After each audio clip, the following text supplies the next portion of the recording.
Kali ini kembali lagi ke belajar mengemudi bagi pemula, kawan-kawan, teman-teman.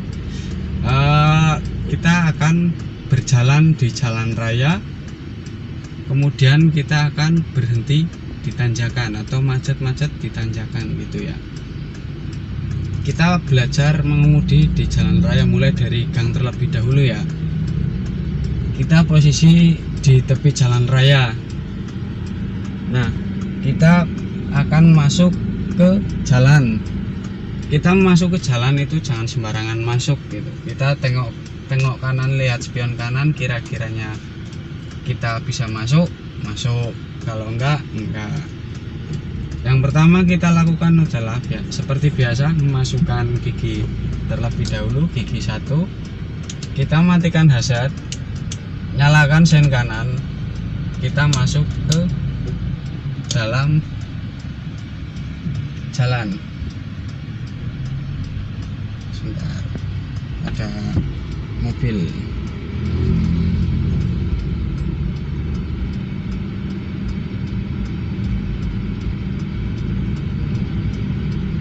Kita pelan-pelan masuk ke jalan.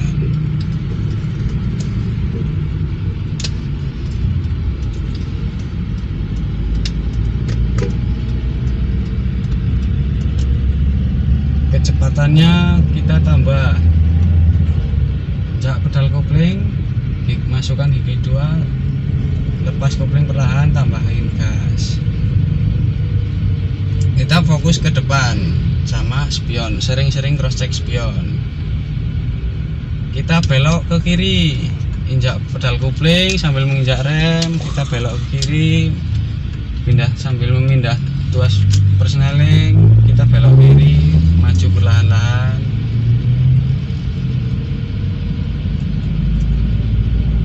Jangan stuck di gigi 1, kita masukkan gigi ke gigi 2, lepas kopling secara perlahan, injak gasnya, maju. Kaki jangan sampai standby di atas kopling. Ini kalau kaki standby di atas kopling seperti ini, itu akan menyebabkan kampas kopling cepat aus ya. Nah, maka dari itu kita setelah memindah gigi, kita udah berjalan, lepaskan kakinya. Kita jalan terus, masuk kecepatan 40. Kita tambah gigi ke gigi 3, langsung aja netral, dorong ke atas, kita masuk gigi 3, lepas kopling, tambahin gas pelan-pelan, tangannya lepas dari gigi persneling, kembali ke setir. Nah, gimana sih kok mindah gigi setirnya bisa lurus gitu? Pas mindah gigi, mata kita tetap fokus ke jalan, jangan melihat gigi ini mau gimana ya, mau gimana kok susah gitu. Mata kita tetap lurus, kita tetap menggunakan feeling.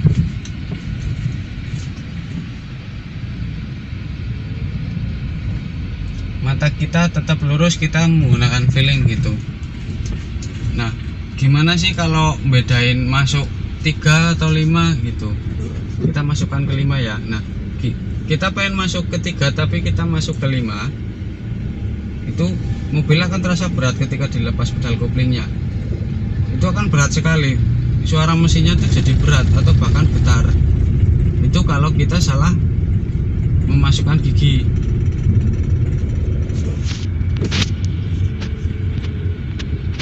Nah, itu di depan ada perempatan ya.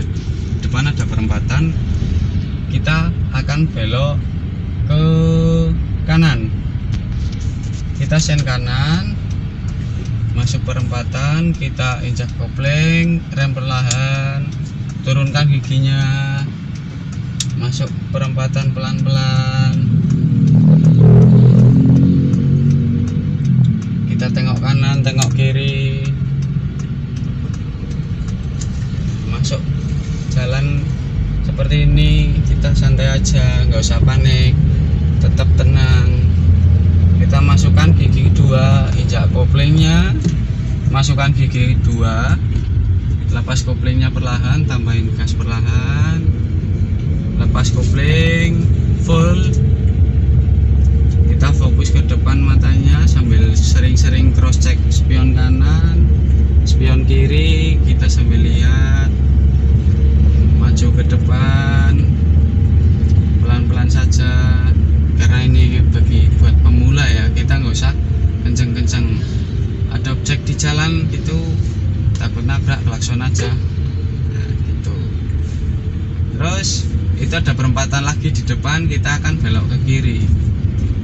Nyalakan sen ke kiri, kita naikkan tuas yang kanan ini, injak kopling perlahan, lama-lama full, injak rem, belok kiri. Nah,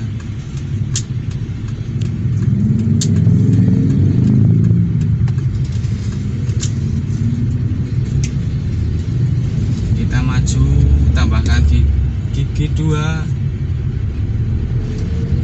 Nah, ada kalanya ketika kita menyetir itu kita bisa mengerem dadak, atau pas lagi kenceng-kencengnya kita ngeremnya agak dalam gitu, nggak bisa smooth.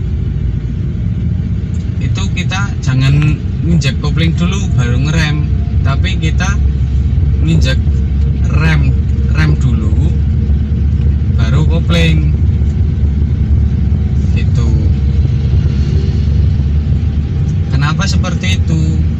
Kalau kita langsung menginjak kopling, itu akan membebaskan engine brake, dimana engine brake itu sangat dibutuhkan untuk membantu pengereman.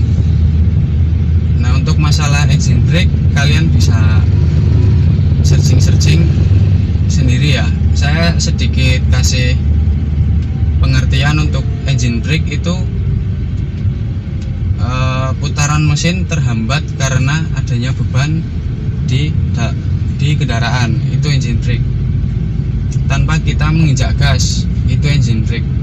Untuk lebih tepatnya kalian bisa searching. Nah, kembali lagi, kita udah di jalan raya, kita mau masukkan ke gigi 3 gitu ya. Masuk ke gigi 3, tambahin gasnya pelan-pelan, injak kopling, terus masuk gigi 3,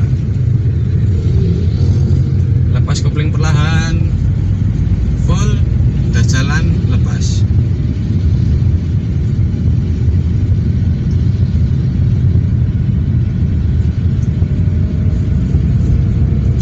Nah, ini gigi 3 itu minimal kecepatannya 40, nyampe 60-70 gitu ya. Kemudian kita masukkan gigi 4 untuk kecepatan 80, dan 80 ke atas itu kita masukkan gigi 5. Kenapa? Biar mesinnya itu bekerjanya nggak terlalu berat. Ini kalau jalan rusak gini jangan terlalu besar giginya, mending turunkan gigi, turunkan kecepatan. Seperti halnya kita berkendara menggunakan sepeda motor, itu sama saja.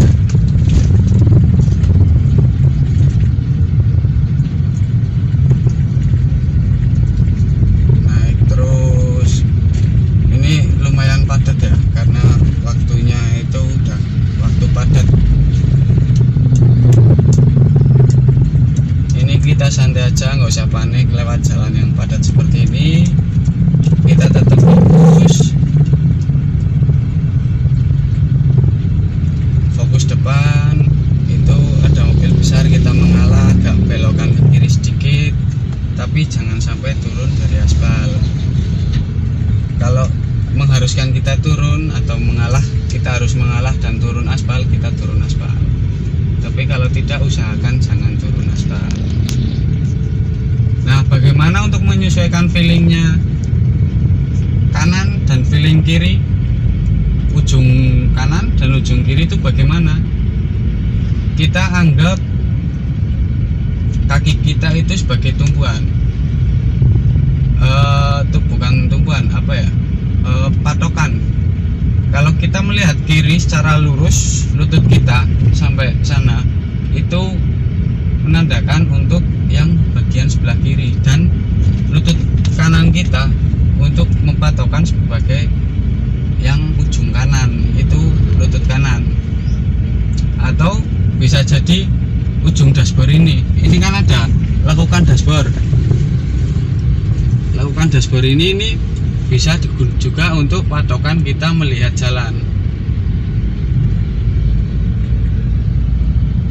Nah, ujung jalan yang sebelah sini itu, yang sebelah kanan itu kita bisa meluruskan dari sudut pandang kita seperti ini. Lihat dashboard itu ujung yang sebelah kanan.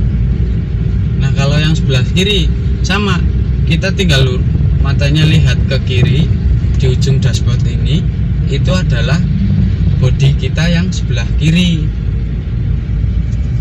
Jadi jangan takut gimana sih nyesuaiin feeling kanan kirinya, kok bisa nggak nyerempet gitu. Yang pertama, kita bisa berpatokan dengan dashboard. Yang kedua, bisa dengan lutut. Itu sama saja. Itu lama-lama feeling kita akan terbentuk dengan sendirinya ketika kita jam terbangnya udah mulai tinggi gitu, udah mulai sering menyetir gitu. Nanti lama-lama kita juga akan kena sendiri feeling yang sebelah kiri terutama.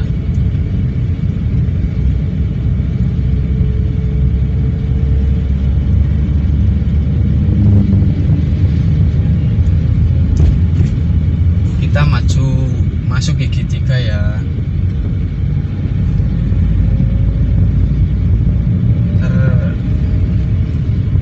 Nah, itu kita mau berhenti. Kalau mau berhenti gini ya, posisi rame, kita injak pedal rem dulu, baru kopling. Masukkan kopling full, pindah gigi rendah, turunkan giginya, maksudnya injak gas perlahan.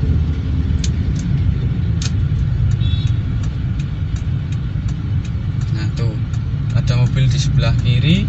Gimana sih nyesuainya ya, seperti yang saya bilang tadi, patokan kiri itu bisa melihat dari sini dan juga bisa melihat dari lutut kita sebelah kiri.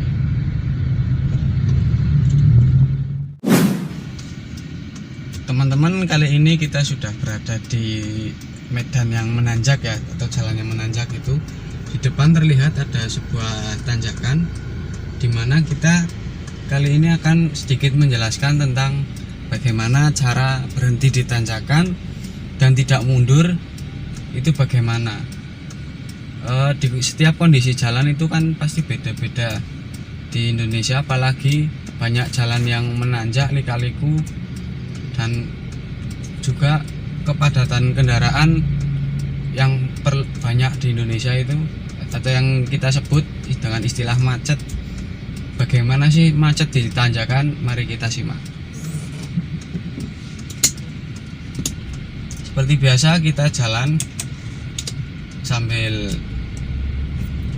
masukkan pedal kopling, lepas pelan-pelan, masukkan gigi 2, pelan-pelan saja, gas pelan-pelan. Nah, itu di depan ada objek menanjak ya, atau jalan yang menanjak itu. Kita berhenti di tengah-tengah, kemudian bagaimana cara kita agar tidak mundur gitu. Biar kondisi sekitar paham, kita nyalakan hazard aja.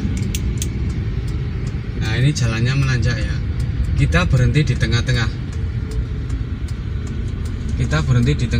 Set. Berhenti. Nah, bagaimana sih biar kita tidak mundur gitu? Kita berhenti, lepas kopling, injak rem. Jangan lupa handremnya. Set. Karena di setiap kondisi jalan itu harus memerlukan handrem, juga ada yang tidak menggunakan handrem. Gimana sih caranya? Kita masukkan gigi 1 dulu, lepas kopling perlahan, tambahin gas, baru kita lepas handremnya. tambahin gas biar tidak mundur, lepas kopling perlahan, jalankan pelan-pelan, jangan terlalu besar gasnya, kita pelan-pelan nanjaknya. Kalau sudah mulai landai kecepatannya, kita tambahkan gigi ke gigi 2. Lanjut, ini ada tanjakan lagi, kita berhenti, kurangi gigi 1. Nah, kita handrem, netralkan nggak apa-apa, dimasukkan nggak apa-apa. Kita lihat situasi kondisi depan kita anggap kita di depannya itu sedang macet ya, kita netralkan saja nggak apa-apa, kemudian kita tarik handrem. Nah, untuk mengantisipasi handremnya itu lemah atau kurang kuat untuk menahan beban kendaraan kita standby kaki di rem, menginjak rem, pedal rem, seperti itu. Kalau misalnya handremnya kuat atau parking brake-nya ini kuat untuk menahan beban kendaraan kita lepas saja nggak masalah. Nah, ini kita lepas, keadaan pedal kopling kita lepas, pedal kopling, pedal gas, pedal rem kita lepas semua. Nah, di saat kondisi depannya sudah mulai berjalan, kita masukkan gigi ke gigi 1, injak gasnya perlahan, lepaskan koplingnya perlahan, lalu lepaskan handrem sambil menanjak pelan-pelan saja.